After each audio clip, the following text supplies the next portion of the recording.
Hello y'all! In this video we're going to be talking about how to set boundaries without coming across as nagging. Now I've heard this so many times from my clients before and they tell me, it's hard for me to set boundaries because I don't want to sound like I'm clingy, needy, bothering them, nagging them. I just want them to know. Like, why do I have to tell them 10,000 times? If that sounds like you and you're thinking, oh my goodness, same. Like, I want to set boundaries, but I don't want to come across as nagging. And make sure you watch to the end so I can give you clear examples of how to set those boundaries without coming across as nagging. Now, before we get into that, I want to make a clear distinction between whether or not you're actually nagging versus setting boundaries. Now, some of us might be thinking that we're setting boundaries, but we are actually nagging. And I know I'm calling y'all out right now, but I used to do the same thing and nag, and I thought that I was just setting boundaries and being a good girlfriend because I care about them and I'm just telling them what they should do. The truth is, when we're telling our partner something over and over and over again, not only does that make them not want to listen to us and push us away, but it also emotionally drains us, right? Why would we want to carry that much stress and anxiousness trying to tell someone what to do? They're not our child, they're our partner. Depending on the situation, there's one or two ways that you want to view it. If you are telling your partner something more than 2 to 3 times, then you want to ask yourself, is this a non-negotiable that they're breaking? Is this a boundary that needs to be set and there needs to be natural consequences followed through? And if yes, make sure you watch my video here to learn more about how to set those natural consequences and set boundaries in the first place. But B, if it's not necessarily a non-negotiable boundary and it's more of something like go pick up after yourself, make sure that you're drinking water every day. Are you going to go to the gym? You said that you wanted to go to the gym. You told me your goals. I'm trying to keep you accountable. And if it's starting to sound more like the latter that I just told you, then what we want to do is practice the let them theory. Now, if you haven't heard of the let them theory by Mel Robbins, it's essentially letting your partner do what they gotta do because it's their first time experiencing life too, and people make mistakes, and sometimes we just have to let them make those mistakes and learn from them themselves. Now, those of y'all who lean more towards the anxious side of attachment style, you might be thinking, you're crazy, I'm not gonna do that.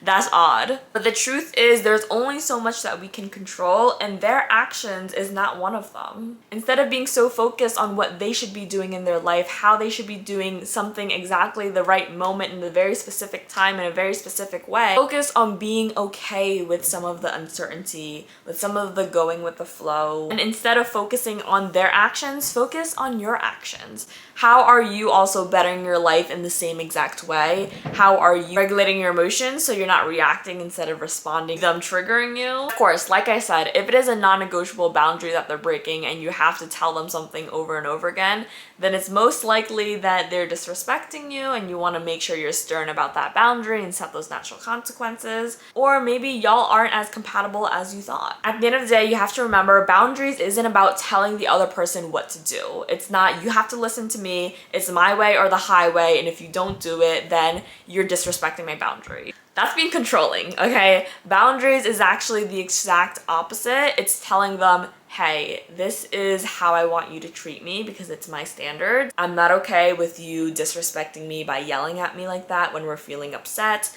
It's okay to just take a deep breath, have a conversation together, and it's about what you accept. So on a spectrum of non-negotiables to small things that are kind of annoying you, but everyone has their flaws and so do we, if it's leaning closer to the non-negotiables that they're violating, that is an actual issue that maybe the let them theory isn't the right solution for.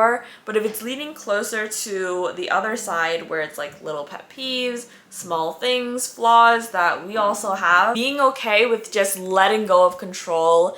You can let them know here and there that this is something that you're concerned about. You want to make sure that they're holding themselves accountable, but don't constantly be on top of them and tell them what to do over and over again, because that is only going to make them think that they're not good enough for you. When we're so focused on their flaws and what they didn't do, they're going to think, wow, whatever I already do isn't enough for you. You're trying to change me, you're trying to control me, I'm gonna push you away because I don't like this energy. And essentially it repeats a cycle of nagging, pushing away, nagging, pushing away, and if it consistently happens over and over again, we all know where that leads. You want to build that healthy, sustainable relationship. Make sure that you're evaluating what's really going on. See if there's room for the let them theory here, or set those stern and natural consequences. But with that said, let's go over concrete examples now of how to set those boundaries without sounding like you're nagging. Because just because you're participating in the let them theory doesn't mean that you can't give hinters or points here and there. At the end of the day, you still care about your partner, right? And if you want to either be shown your love language, have a little bit more connection, you're not just gonna keep your mouth closed, because closed mouths don't get fed. The trick is, instead of telling them what to do and coming from a place of you lack this and this,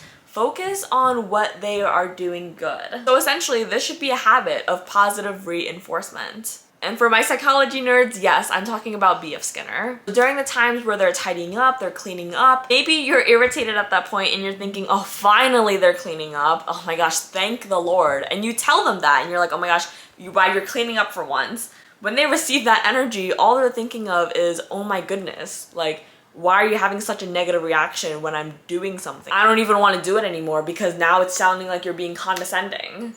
And while yes, maybe they're not doing it as often as you would like, you can have a separate talk about that and set up a schedule on a different time. But in that moment, absolutely do not give them that energy of, oh, finally you're doing something. No matter how hard it is for you to not do that, it's important to not make your partner feel bad for actually doing something positive, because now they're going to be associating the positive with a bad negative reaction anyways. So what I want you to do is I want you to be extremely excited. I want you to go, oh my goodness, I love that you're doing the dishes right now. I love that you're tidying up and cleaning up. You're doing such a good job. Thank you. And just showing genuine appreciation and compassion when they're doing these things. So if they feel as if what they're doing is being acknowledged, and they're gonna start associating it to a positive thing. Now, of course, you don't want to confuse this with coddling them, and there are certain behaviors that are the bare minimum that you don't want to cheer on, because at a certain point, you don't want them to weaponize their incompetence, right? Of course, we're talking about healthy relationships here, and best case scenario, they're not doing that. So for things like listening to you speak when you're feeling upset and not immediately gaslighting or pushing or manipulating you, that is not something that you should be praising them for, unless you are both toxic and you're actively trying to work on it together and you made that a plan. But the purpose of this strategy is recognizing that we all have flaws, and sometimes we lack or struggle in certain areas than others. And so when we are finally doing that thing, and it might seem like, oh, that's something that you're supposed to do, why did I even have to tell you?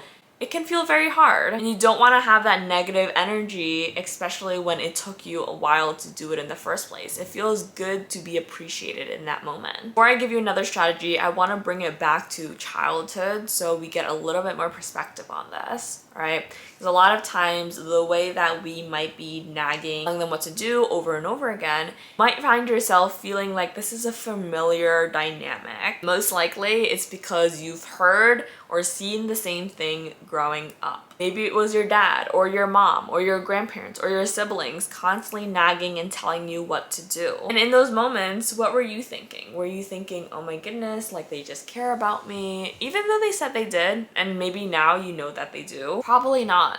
In those moments, you're probably thinking, oh, I don't want to hear them complain all the time. Why are they always nagging and on top of me? Just let me do my thing. Let me figure it out on my own. And it probably didn't feel good to have your parents constantly nagging at you. And in the same way where you might have felt, oh, why can't they just recognize the good that I've done? Why can't they just compliment me for once? It's the same way that your partner might be feeling as well. And so make sure that you bring some compassion and a little bit of understanding when it comes to setting boundaries like this. Because at the end of the day, it is our partner's first time living life as well. But with that said, the second strategy that I encourage you to set boundaries, instead of telling them directly what you suggest that they do, give them options so they can choose from them. It might make it easier for you to break it down to them and say, do you want to tidy up the couch or do you want to wash the dishes? Like, you get to pick and then I'll do the other one. And turn it into a challenge or a game of like, ooh, who can do it the fastest? Or play some music while you do it together. Sometimes setting boundaries doesn't have to feel so daunting and serious.